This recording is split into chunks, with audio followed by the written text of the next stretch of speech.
My husband's brother made a joke about me eating for two at Christmas dinner. My husband laughed. I wasn't pregnant, and everyone knew it. The sound of his laugh hit me like physical force. Not nervous, not awkward, genuine amusement. His brother gestured at my plate, loaded with ham and potatoes, and the whole table joined in. His mother covered her mouth, trying to hide her smile. His sister snorted wine through her nose. My husband wiped tears from his eyes.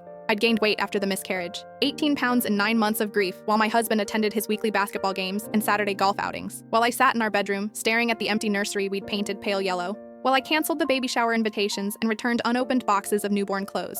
The fertility treatments weren't helping. Neither was the hormone therapy that made me retain water and crave carbohydrates at midnight. My doctor had explained all of this. My husband had sat through those appointments, nodding at appropriate moments, then forgotten everything by dinner. But apparently, he remembered enough to laugh at his brother's joke. I set down my fork carefully. The conversation continued around me, shifting to football scores and vacation plans. Nobody noticed when I excused myself to the bathroom. I locked the door and stared at my reflection. My face was fuller, yes. My clothes fit differently. But I wasn't eating for two. I was eating because food was the only thing that made me feel something other than empty. When I returned to the table, his brother was telling another story. My husband caught my eye and smiled, oblivious. That's when I realized he genuinely didn't understand what he'd done. To him, it was just a harmless joke. Family banter, Christmas fun. I made it through dessert by planning my exit strategy. By planning how I'd pack my things while he was at work, how I'd find an apartment on the other side of town, how I'd finally stop trying to fix something that had been broken the moment he chose to laugh instead of defend me. His mother hugged me goodbye at the door. "Such a lovely evening," she said warmly. "We should do this more often." I smiled and agreed, knowing I'd never see her again. On the drive home, my husband hummed along to Christmas carols, completely content. He reached over and squeezed my hand. Great night, wasn't it? I stared out the window at the passing houses decorated with lights and realized something profound. He would never understand. Not the miscarriage, not the treatments, not the weight gain, not why his laughter had shattered something irreparable inside me. The next morning, I woke up before dawn and started making calls. I found a lawyer who specialized in quick divorces. I scheduled an appointment with a therapist who had immediate availability. I contacted a realtor about studio apartments downtown. When my husband left for work, I began systematically packing my belongings. I worked methodically, room by room, removing every trace of myself from our shared life.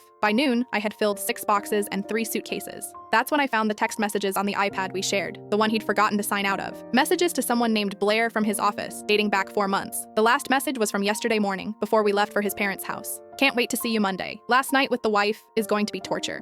I sat on our bedroom floor, surrounded by half-packed boxes, and realized the joke had multiple layers I hadn't understood. I couldn't fit what happens next in this short video. Watch the rest down below.